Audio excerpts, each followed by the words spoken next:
வழியில் செஞ்சு தீ வச்சு எரிச்சுட்டீங்களே அப்படின்னா ஜெய் ஸ்ரீராம் ஜெய் ஸ்ரீராம். ரொம்ப பேசினா பாரதமாதா கி. அந்த வார்த்தைகள் உங்கள் காதல் விழும்போது எப்படி நீங்கள் உணர்கிறீர்கள்? எப்படி உணர்கிறீர்கள்? பெண்களுக்கு சம உரிமை தராத நாடு. அன்பு தம்பி தங்கைகளே, வளைவுடையில் தட்டி பாருங்கள். ஒரு படம் இருக்குது. நாட்டின் பிரதம அமைச்சர், முதன்மை அமைச்சர் உட்கார்ந்து இருக்கிறார். ஐயா அத்வானி அவர்கள் உட்கார்ந்து இருக்கிறார். நாட்டின் முதல் குடிமகள் கைகட்டி நின்று கொண்டிருக்கிறார். பெண்ணுக்கு அவர்கள் தந்த மதிப்பு, சம உரிமை, பாரத மாதா கட்சி, பாரத மாதா கட்சி. நாட்டின் முதல் குடிமகள் பிரசிடென்ட் ஆஃப் இந்தியாவே தீண்டத்தகாத மகளாக பார்க்கிற நாட்டில் பெண்ணிய உரிமை ஏது? கைகட்டி நிற்கிறார். புறத்தைப்பார். இதற்காகவாது வீழ்த்து இந்த மாநில உல எதிரிகளை மண்ணிலிருந்து துறந்து. காங்கிரஸ் ஒரு இனத்தின் வரலாற்று பகைவன். அவன் நம் இனத்தை கருவறுத்தவன். மூன்றே கையெழுத்தில் நம் இனத்தின் தலையெழுத்தை மாற்றியவர்கள். லாகூர் சாஸ்திரி சினிமாவை பண்டார நாயக்கா கையெழுத்தில மலையகத்தில் வாழ்ந்த நம் மக்களை 15 லட்சம் மக்களை நாடற்றவர்களாக குடியேற்றவர்களாக குடியுரிமையற்றவர்களாக்கி இரவோடிவாக 15 லட்சம் மக்களை இந்த மண்ணிலை இறக்கி விட்டு ஓடி போனவர்கள் இவர்கள்.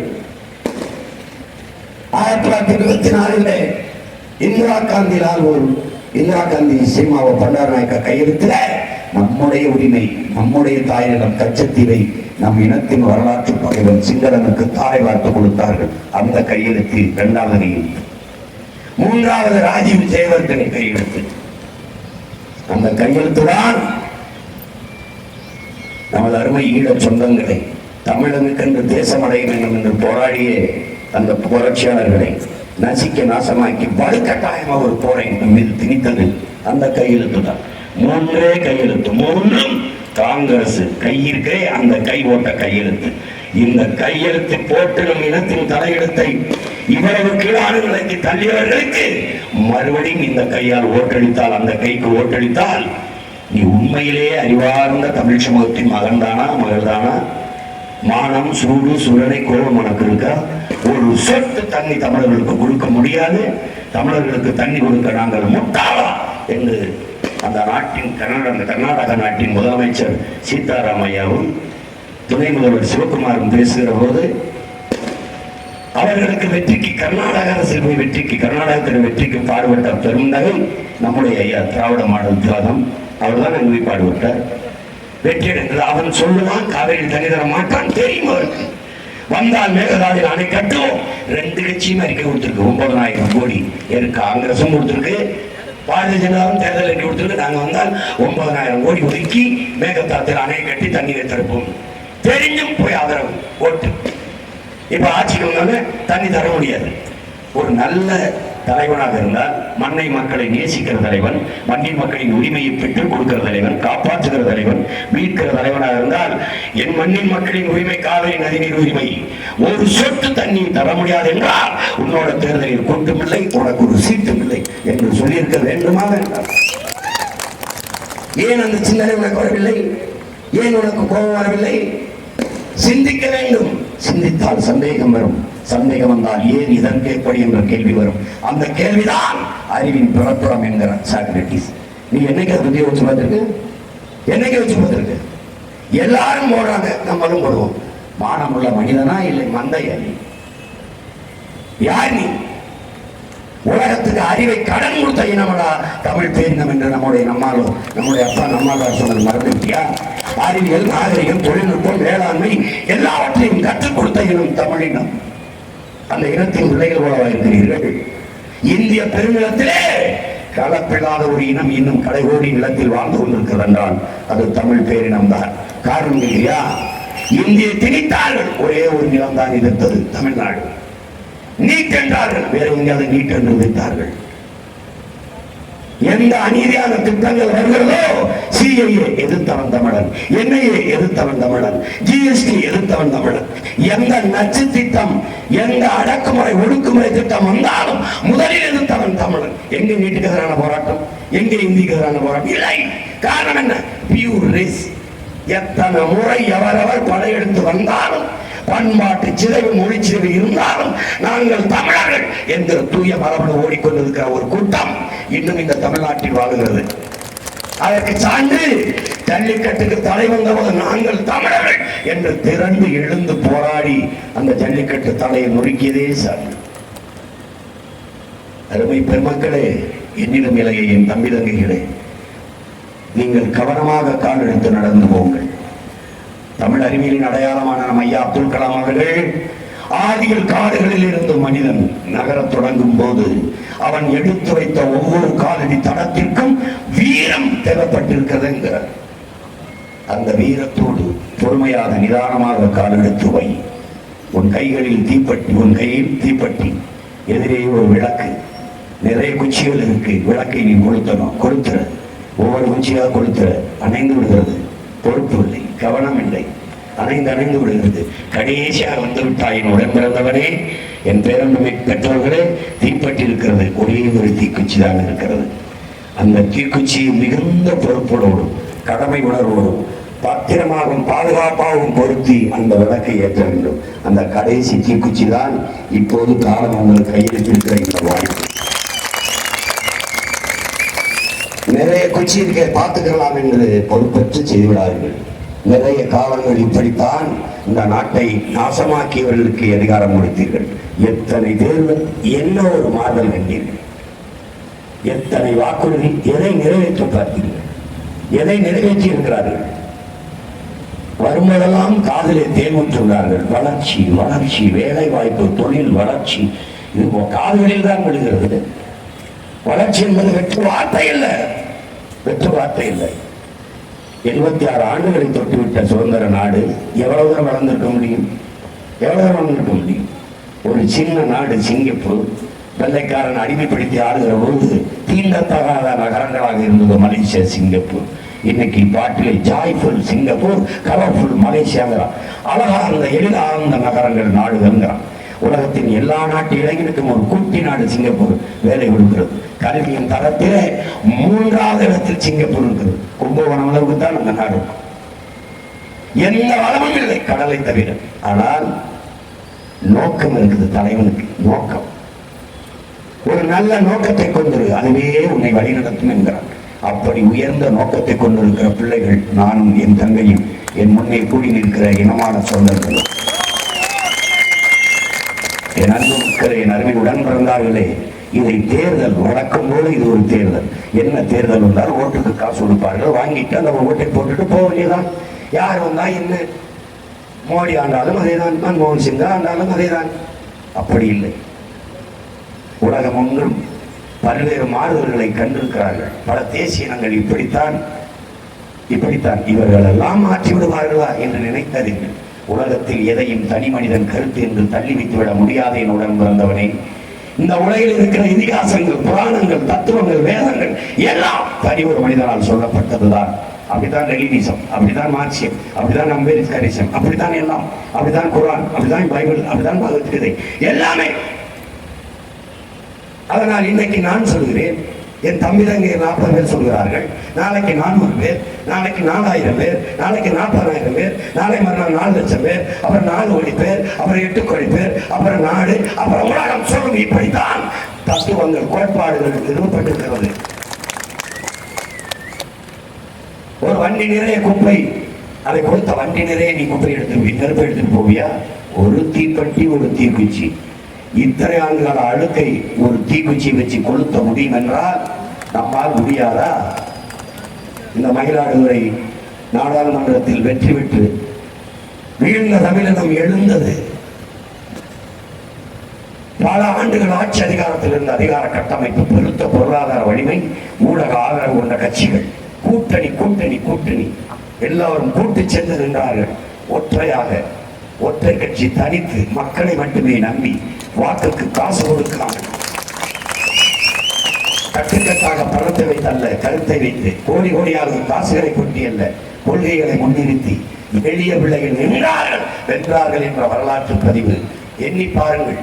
திமுக வெல்வது, அதிமுக வெல்வது, காங்கிரஸ் வெல்வது, பாரதிய ஜனதா வெல்வது ஒரு சாதாரண நிகழ்வு, வழக்கமான நிகழ்வு. வென்றிருக்கிறார்கள், அதிகாரத்துக்கு போய் சென்றிருக்கிறார்கள், ஆண்டிருக்கிறார்கள். ஆனால் உங்கள் பிள்ளைகள் நாங்கள் முகம் தெரியாதவர்கள், அடையாளம் தெரியாதவர்கள், ஆதரவற்றவர்கள், பொருளாதார வலிமையற்றவர்கள், எளிய பிள்ளைகள் வெல்ல முடியும் என்பதுதான் ஜனநாயகம். நீங்கள் வாக்கு செலுத்தி என் தங்கை காளியம்மாளை வெல்ல வைத்தால் உலகம் இந்திய பெருநாடு மட்டுமல்ல, தேர்தலை உற்று நோக்குகிறது உலகம். அப்போது என்ன நினைக்கும்? மயிலாடுதுறையில் ஒரு எளிய மகள் காளியம்மாள் ஒரு காசு கொடுக்காமல் ஒற்றை மக்கள் சிறிது கூட்டம் சிறியவர்கள் மாற்றி வென்று விட்டார்களாம். திரும்பும். அப்ப அதுக்கு பேர் என்ன? சரித்திரத்தில் மாற்றம், வரலாற்றில் மாபெரும் புரட்சி. என் தங்கையின் வெற்றி காளியம்மாள் என்ற ஒற்றை மனுஷியின் வெற்றி அல்ல. நீண்ட நெடிய காலமாக உணர்வை இழந்து, உரிமை இழந்து, உயிரை இழந்து கொண்டிருக்கிற தமிழ் பெருங்குடி மக்கள், தாழ்ந்து வீழ்ந்து கிடக்கிற தமிழ் தேசிய மக்களின் மீட்சி, எழுச்சி, தமிழ் தேசியத்தின் அரசியல் புரட்சியாக பார்க்கப்படும். அறிவார்ந்த தமிழ் சமூக தம்பி தங்கைகளே, என்னருமை பெற்றோர்களே, என் இனமான சொந்தங்களே, இது வரலாறு உங்களுக்கும் எங்களுக்கும் தந்திருக்கிற வாய்ப்பு. காலம் கையெழுத்திருக்கிற கடமை. சிந்தித்து தெளிந்து யோசித்து வாக்கை செலுத்துங்கள். உங்கள் மதிப்புமிக்க வாக்கை என் தங்கை காளியம்மாளுக்கு இந்த மயிலாடுதுறை நாடாளுமன்றத்திலே மைக்க சின்னத்தில் செலுத்துங்கள். வரிசையின் 5 செலுத்தி வெற்றி பெறச்சி. இது எங்களின் வெற்றி அல்ல, உங்களின் வெற்றி. மயிலாடுதுறை நாடாளுமன்றத்தில் என் தங்கை காளியம்மாளை நிறுத்தியிருக்கிறேன் என்று நீங்கள் எண்ண வேண்டாம். உங்கள் ஒவ்வொருவரையும் நிறுத்தி நீங்கள் தான் வேட்பார். நான் உங்களை என் அம்மாவை நிறுத்திருக்கிறேன், என் தங்கை நிறுத்திருக்கிறேன். அந்த உணவில் என் தங்கை காளியம்மாளை, இந்த மகளை நீங்கள் பாருங்கள். உங்களிடமிருந்து உங்களுக்காக வந்த பிள்ளைகள், உங்களுக்காக நிற்கும். இந்த நிலத்தில் எந்த பிரச்சனையினாலும் ஓடி வந்த பிள்ளைகள் நானும் என் தம்பி தங்கைகளும் தான். எல்லாம் நீத்தே நான் வந்து நின்றிருக்கிறேன். மீனவர் படுகொலையா வந்து நின்றிருக்கிறேன். காவிரி நதிநீர் உரிமையா வந்து நின்றிருக்கிறோம். எல்லாவற்றிலும் உங்களோடு நின்ற எங்களுக்காக இந்த தேர்தலிலே மக்கள் ஒரு முறை எங்களோடு நின்றுங்கள், எங்களோடு நின்றுங்கள். மக்களாட்சியை ஏற்றுக்கொண்ட நாட்டில் வாக்கு என்பது வலிமைமிக்க ஆயுதம். உங்களுக்கான அதிகாரத்தை நீங்களே நிறுவுகிற உரிமையை பெற்றிருக்கிறீர்கள், வாய்ப்பை பெற்றிருக்கிறீர்கள். அந்த அதிகாரம் இதுவரை உங்களுக்கான அதிகாரமாக நிறுவப்பட்டிருக்கிறதா? நீங்கள் நிறுவி இருக்கிறீர்களா? இல்லை, இல்லை. எங்கே இருக்கிற மக்களாட்சி? மாண்புமிக்க மக்களாட்சியை இந்த தலைவர்கள் தங்கள் மக்களின் ஆட்சியாக மாற்றினார்கள். மாண்புமிக்க ஜனநாயகத்தை கேடுகட்ட புறநாயகமாக மாற்றினார்கள். பணம் இருப்பவன் தான் அரசியல் செய்ய முடியும், பதவிக்கு வர முடியும். அப்ப முதலாளிகளுக்கான அதிகாரம் தான் கட்டமைக்கப்படும். உழைக்கும் அடித்தட்டு மக்களுக்கான அதிகாரம் எங்கே வரும்? எப்படி வரும்? எப்படி வரும்? 60 ஆண்டுகள் ஆட்சி செய்து நம்ம அம்மாவை 1000 ரூபாய்க்கு கையேந்து வைத்தது சாதனையா வேதனையா? சாதனையா வேதனையா? ஒரு 30 ரூபாய் மாசம் 1000 என்றால் ஒரு நாளைக்கு 30 ரூபாய், ஒரு நாளைக்கு 30 ரூபாய் கூட சம்பாதிச்சு கொள்ள முடியும். ஆனால் ஒரு இட்லி விலை 35 ரூபாய். 35 ரூபாய்க்கு மேல சம்பாதிச்சா தான், 35 ரூபாய் சம்பாதிச்சா நீ வறுமை கூட்டுக்கு மேல இருக்கேன்றான். 35 ரூபாய் நாடு வச்சுக்க பொருளாதார அளவு கூட பார்த்துக்க. எச்சரிச்சுக்க. எந்த வேலையும் உன்னால செய்ய முடியாது. எல்லாம் வட இந்தியா வந்து ஏறிட்டான். பிச்சை எடுக்கிறதா இருக்கு. அதுலேயும் இப்போ சென்னையில் எல்லா இடத்துலையும் பிச்சை எடுக்கிறது வட இந்திய எடுக்கிறான். ஒரு நிறுத்தத்தில் வண்டியை நிறுத்தினா கையை கப்பூரா வட இந்திய. நான் நினைப்பேன், பிச்சை எடுக்கிற வேலை விட நமக்கு மிச்சம் இல்லைடா, முடிச்சிட்டான் அப்படி. இப்போ நாற்று நடுறான், களவரிக்கிறான், கரும்பு வெட்டுறான், ஆடு மாடு மேய்க்க வந்துடுவான். இப்போ ஆடு மாடு மேய்க்கிறது வரையில சொந்தக்காரன் பண்ணிட்டு இருக்கான். அதுலேயுமே வந்து கராகே ஆனால் அவன் ஆடு மாடு மேய்ப்பான். நீ என்ன பண்ணுவேன்? எங்கே போவேன்? நீ எல்லாம் வாங்குறோம், அது எங்க நாடு, உனக்கு என்ன கவலை இருக்கு? திரும்பினா எல்லா பக்கமும் டாஸ்மார்க் இருக்கு, திரும்பினா தேட்டருக்கு புதுசா படம் வருது. அப்புறம் என்ன? சும்மா இருக்கிறதுக்கு காசு. 100 நாள் வேலை. அது 100 நாள் வேலையா? சும்மா இருக்கிறது காசு. 100 நாள் வேலை. என்ன வேலை? என்ன வேலை சொல்லு? அந்த திட்டம் கொண்டு வரப்பட்டு எத்தனை ஆண்டுகள் ஆயிடுச்சு? இத்தனை ஆண்டுகள் ஒரு நாளைக்கு ஒரு மரக்கன்று நட்டுருந்தா கூட எத்தனை கோடி மரங்களை இந்த நாட்டில் நட்டு வளர்த்திருக்கலாம் என்பதை அறிவார்ந்த இந்த தமிழ் ஒரு 6 மாசம் கணக்கு வச்சு தூர்வாரிஇருந்தா கூட எத்தனை ஏரி குளங்களை தூர்வாரிக்கலாம். சிதங்கி சிதிலமடைந்து சாலைகளை எவ்வளவு செட் பண்ணிட்டு இருக்கலாம். ஏதாவது ஒரு வேலை இந்த நாடு ஆக்கப்பூர்வமா செஞ்சிருக்காரு. அப்ப 100 நாள் வேலை திட்டம் என்ன செய்யலாம்? செய்யலாம். மனித அறிவாற்றல், மனித உடலாற்றலை உழைப்பில் ஈடுபடுத்தி உற்பத்தியை பெருக்கணும். அந்த நாடுதான் வாழும் படம். இது ஒரு அடிப்படை சிந்தனை. மூளை என்ற உறுப்பு இருக்கிற இல்லாதவன் கூட இது இந்த மாதிரி தவறை செய்ய மாட்டான். மனித ஆற்றலை உழைப்பை ஈடுபடுத்தணும். அதனால் காந்தியடிகள் சபர்மதி ஆசிரமத்தில் இருக்கும்போது மனு பெண்ணுங்கிற அவருடைய உதவியாளர் ஒரு மாம்பழம் சாரை ஒரு கோடையில் வந்து கொடுக்குறார். இது நிறைய இருக்கு. 2 மாம்பழம் முடிஞ்சு 2 மாம்பழம் சாறு குடிக்கிற அளவுக்கு நான் உடல் உழைப்பு ஒன்றும் செய்யலை. உழைக்காமல் சாப்பிடுறது ஒரு வித திருட்டு தான். நீங்க வேற யாருக்காவது கொடுத்துருங்க. நீ எந்த வேலையும் போகக்கூடாது, படுத்து கிடப்பேன்.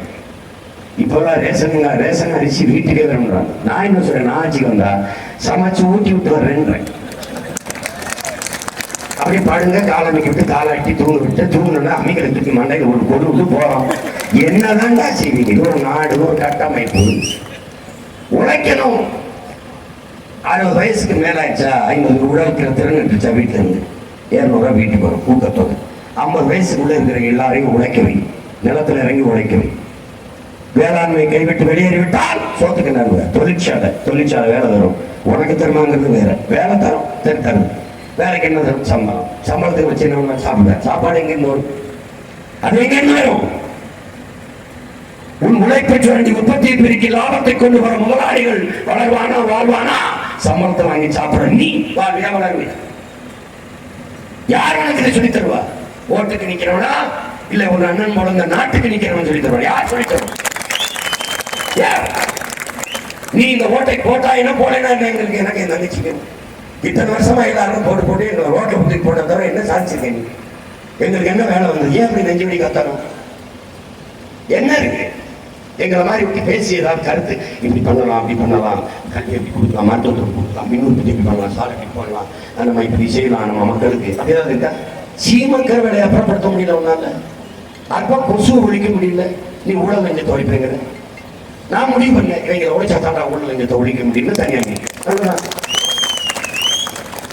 கொசு எங்க இருந்து வருது? குப்பையில இருந்து வருது. ஏன் நாடு குப்பை மேடாச்சு?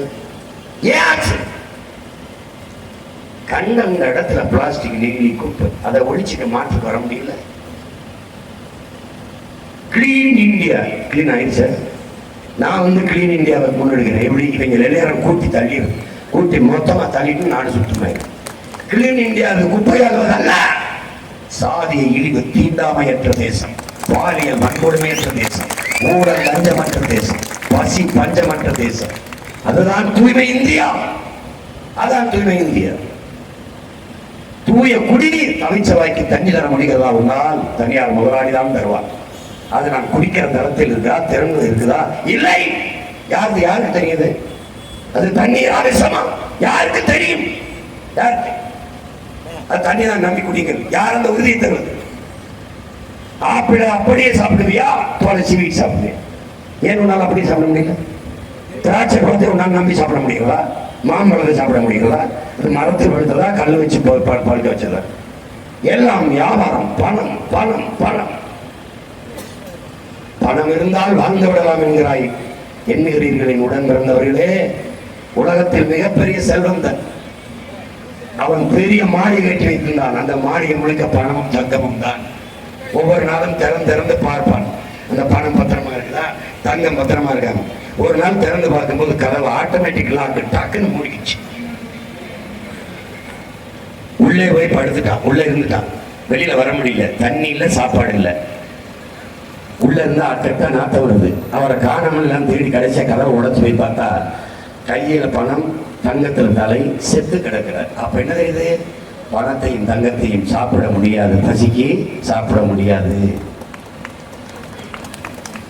அதை புரிந்து கொண்டு என்ன தமிழ் சமூக மக்கள், என் அன்பு தம்பிகள், உங்கள் வாக்குகளை என் அன்பு தங்கை காளியம்மாளுக்கு செலுத்தி வெற்றி பெற செய்யுங்கள். தகுதியும் திறமையும் சொல்கிறீர்கள்.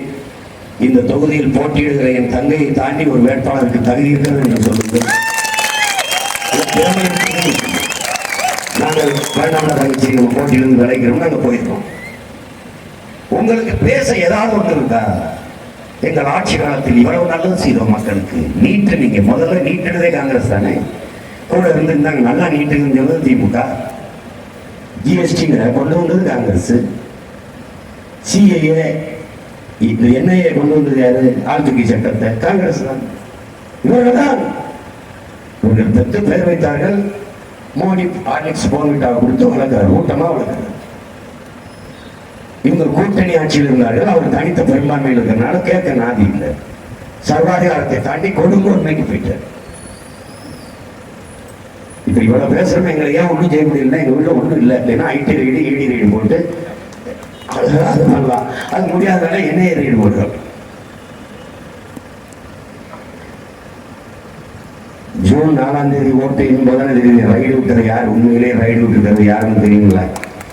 என் அன்பு தமிழர்கள், அறிவார்ந்த எனது பெற்றோர்கள், மான உணர்வும் இன உணர்வும் கொண்ட என்னுயிர் சொந்தங்கள், இந்த தேர்தலை மிகுந்த கவனத்தோடு அணுகுங்கள். உங்களுடைய ஒவ்வொரு வாக்கும் மதிப்புமிக்கது. நீங்கள் செலுத்தும் ஒவ்வொரு வாக்கும் நம் மொழி மீட்கும், இனம் காக்கும், மண் காக்கும், மானம் காக்கும், மலை காக்கும், காடு காக்கும், கடல் காக்கும், வருங்கால பிள்ளைகளின் வாழ்க்கையை பாதுகாக்கும் என்கிற அந்த உணர்வோடு எங்களுக்கு வாக்கு செலுத்திய நன்மை காரியமாக வெற்றி பெற செய்து இந்திய நாடாளுமன்றத்திற்குள் அனுப்புங்கள். உழைக்கும் அடித்தட்டு மக்களே, உங்கள் உரிமைக்காக ஓங்கி ஒழிப்பார் இந்த உரிவாங்கியிலே. அதிகாரத்துக்கு அஞ்சாமல், அடக்குமுறை ஒடுக்குமுறை கஞ்சாமல் ஆர்ப்பரித்து முழங்குவார் என் மக்களின் உரிமைக்காக, இந்த மண்ணின் மக்களின் நலத்திற்காக. நம்புங்கள். முயற்சி எடுக்க வேணும், முடிவு பண்ணி பார்க்க வேணும். முயற்சி எடுக்க வேணும், முடிவு பண்ணி பார்க்க வேணும். ஏன் மக்களெல்லாம் ஒன்னா சேர்ந்து ராசாக்கா மைக்கு சின்னத்தில ஓட்டு போடணும் ஐயாக்கா. மாற்றம் வரணும் வரும், மாற்றம் வரணும் வரும். நாட்டு மக்கள் நல்லா இருக்க நோக்கம் இருப்பதால் அந்த எண்ணம் கண்ட சின்னத்துல ராசாக்கா நம்ம எல்லாருமே ஓட்டு போடணும் ஐயாக்கா. ஏற்றம் வரணும் பாரு, ஏற்றம் வரணும் பாரு. எலட்சண வாழ்க்கையில முன்னேற்றம் வரணும் பாரு. அந்த எண்ணம் கண்ட சின்னத்துல ராசாக்கா நம்ம எல்லாருமே ஓட்டு போடணும் ஐயாக்கா. முயற்சி எடுக்க வேணும், முடிவு பண்ணி பார்க்க வேணும். என் மக்கள் எல்லாம் சேர்ந்து ராசாக்கா மைக்கு சின்னத்தில ஓட்டு போடணும் ஐயாக்கா. மைக்கு சின்னத்தில ஓட்டு போடணும் ஐயாக்கா. புரட்சி எப்போதும் வெல்லும். உங்கள் பிள்ளைகள் எங்களின் வெற்றி அதை சொல்லும். எங்கள் இலக்கு ஒன்றுதான், இனத்தின் விடுதலை. இனம் ஒன்றாவும் இலக்கை வென்றாவும். தமிழ் தாய் வாழ்க, தலைவர் பிரபாகரன் வாழ்க, என்னுயிர் தங்கை காளியம்மாள் வெல்க வெல்க. நன்றி, வணக்கம்.